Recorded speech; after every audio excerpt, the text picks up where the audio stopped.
So, anyway, when the giant realised what had happened, he was...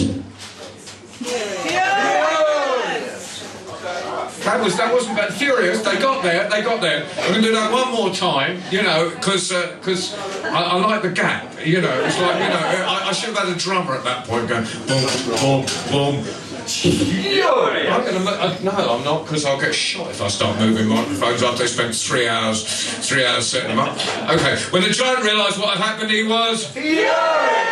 He started chasing the 3 sisters. The 2 sisters screamed. Harry Roche picked up a sister under each arm, and this is absolutely true. Call me a storyteller if I'm lying, but she was running so fast there were sparks flying off her feet and hitting the giant in the face.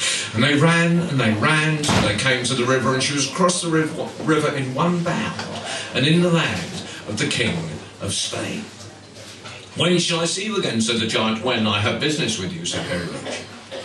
Well, the 3 girls carried on together till they came to the palace of the King of Spain himself. And the King of Spain, he had 3 sons. And the eldest sister, she fell in love with the eldest son. He fell in love with her. The second sister, she fell in love with the second son. He fell in love with her. Harry Roche, she fell in love with the youngest son. He wasn't so sure. Well, the King of Spain turned around to Harry Roche and said, look, it's a fine thing you did for your eldest sisters. Now, if I should happen to have in my possession the talking golden quilt that sits on the giant's bed, your eldest sister could marry my eldest son. But Harry Roche is back at the giant's castle, and she's middle of the night, and she's tugging away at the talking golden quilt. Who's pulling me, said the quilt. It's myself, said Harry Roche. What's all that noise, said the giant. Someone's pulling me off, said the quilt. Who's pulling me off, said the giant. It's myself, said the quilt. If myself doesn't be quiet, myself could be put on the fire. The quilt couldn't say a thing. Harry Roche grabbed the quilt, started running towards the river. When the giant realised what had happened, he was... He started chasing Harry Roche. When he was on the hilltop, she was on the valley, and when she was on the hilltop, he was in the valley, and they ran till they came to the river. And she was across the river in one, and in the land of the King of Spain. When shall I see you again, said the giant. When I have business with you. Well, Harry Roche gave the King of Spain the talking golden quilt. And her eldest sister was to be married to the King of Spain's eldest son. There was a great wedding, and no one took much notice of Harry Roche apart from the old travelling woman that occasionally visited her in her cottage. And when the wedding was over, the King of Spain turned to Harry Roche and said, it's a fine thing you did for your eldest sister. Now, if I should happen to have in my possession... I've got to be careful here. Nicely done. The sword of light that hangs over the giant's bed. Your second sister could marry my second son.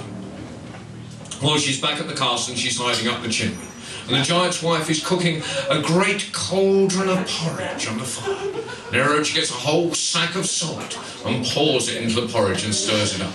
When the porridge is ready, it's put in front of the giant, and the giant eats it all up. He's one of those people who didn't like to complain about his food. But in the middle of the night, he woke up. You know, it's why they sell pork scratchings across the counter there. Try and get you to drink a pint or 2 more, you know. I mean, loads of salt. And so he wakes up, he's really thirsty. Servant, go to the well and bring me the biggest bucket of water you can find, for I have on me a great thirst. They used to talk like that, so I'm told. And so...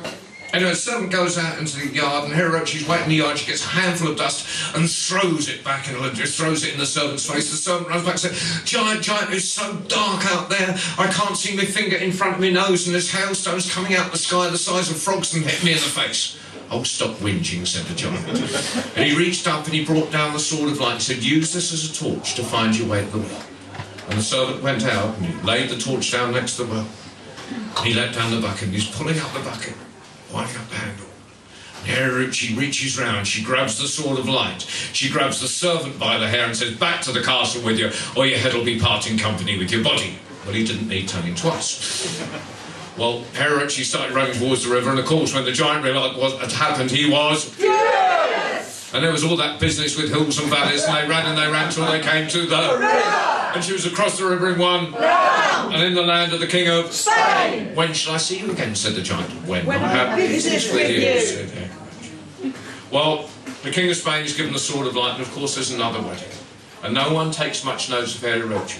apart from the old travelling woman that occasionally visited her in the cottage. And when the wedding was over, the king explained, it's a fine thing you did for your second sister. Now, if I should happen to have in my possession the golden bells hanging round the neck of the giant's puckorn baby billy goat, so I'm told, you could marry my youngest son. I'm not sure your youngest son wants to marry me, said Heroche. Anyone who can be that kind to their sisters, I want to marry, said the youngest son. Well, if you think she got to the castle fast the first 2 times, she was fast for this. She's in the courtyard and she's wondering how she can lead out that baby billy goat without the golden bells ringing. And she spied an elder tree and she broke off a branch, she took the soft metal from it and stuck it in the bells. So the bells couldn't ring, and she led that baby billy goat out.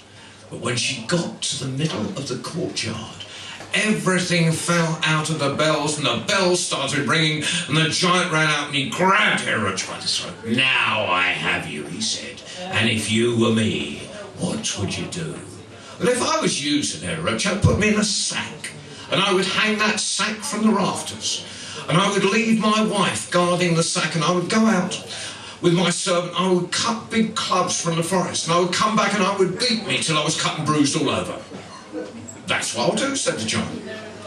Popped her in a sack, hung the sack from the rafters, left his wife guarding the sack, and went out with the servant to cut big clubs from the forest. As soon as he was out the door, Heroche started laughing and whistling and singing. You're crazy, said the giant's wife. You're going to be beaten till you're cut and bruised all over, and you're laughing and you're whistling and you're singing. Well, if you're in this sack, you'll be laughing and whistling too. For in this sack are diamonds and rubies such as you have never seen. Oh, I don't believe you, said the giant's wife. Oh, please yourself, said Heroche. All right, let me have a look, said the giant's wife. Oh, no, you only want some, said Heroche. Oh, please, let me. All right, let me down. Sack goes down, she gets out, giant's wife gets in, Heroche pulls it up, leaves it hanging from the rafters, starts running towards the river. In comes the giant.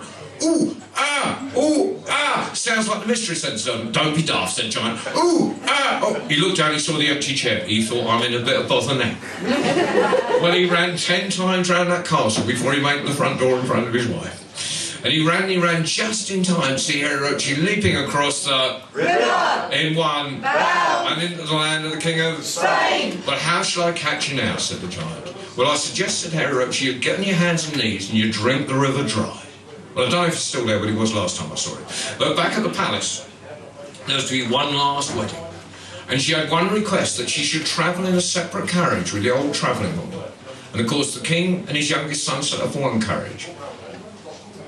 And Heroche and the old travelling woman set off in the other. And when they got to the church, her door was open. And there was no travelling woman. And instead of Heroche was the most beautiful girl you've ever seen in your life, with the same eyes as Heroche. And when she was asked her story, apparently when she was just a babe, a spell had been put upon her that had covered her in hair. And the only way that spell could be broken was if someone agreed to marry her exactly as she was, and that the youngest son agreed to do. And of those 3 marriages, 1 was happy and 2 were not. And I'll leave you to guess which was which.